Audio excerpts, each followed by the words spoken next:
مسلمان اور ہندو کا شراکتی کاروبار تھا۔ مسلمان آٹے کی چکی سنبھالتا اور حساب کتاب بھی مسلمان ہی لکھا کرتا تھا۔ ہندو بہر کے کام سنبھالتا تھا، جیسا کہ گندم کی خرید، مارکیٹ میں آٹے کی سپلائی وغیرہ۔ دونوں اچھے دوست بھی تھے۔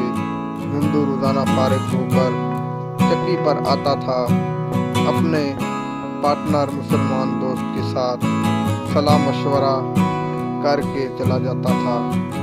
کئی سال ہو گئے تھے ان دونوں کو شراکتی کاروبار کرتے ہوئے، کبھی کوئی بات نہیں ہوئی تھی۔ دونوں ایمانداری سے اپنا اپنا کام کرتے تھے۔ بزنس بھی اچھا چل رہا تھا اور دوستی بھی۔ ایک دن ہندو آیا اور حسب معمول بات چیت کرتا رہا۔ اس کی نگاہ دروازے کے کونے پر تھی۔ وہ دیکھ رہا تھا کہ چونٹیاں گندم کے دانے اٹھا اٹھا کر لے جا رہی ہیں۔ چلتے وقت اس نے اپنے دوست پارٹنر سے کہا کہ 2 دن کے بعد آؤں گا، آپ حساب بنا لینا، میں پارٹنرشپ ختم کر رہا ہوں۔ مسلمان نے وجہ معلوم تو اس نے کہا بس آپ حساب بنا لو۔ مسلمان نے کہا اچھا ٹھیک ہے، جیسے آپ کی مرضی۔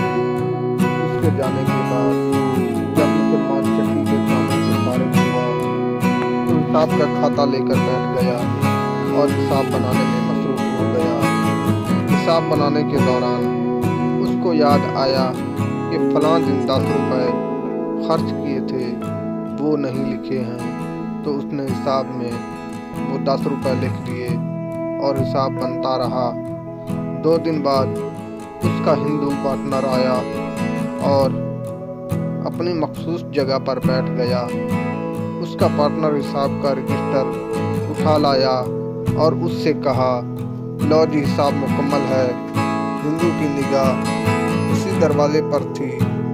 اب وہ کیا دیکھتا ہے کہ چونٹیاں گندم کے دانے واپس چکی میں لا رہی ہیں۔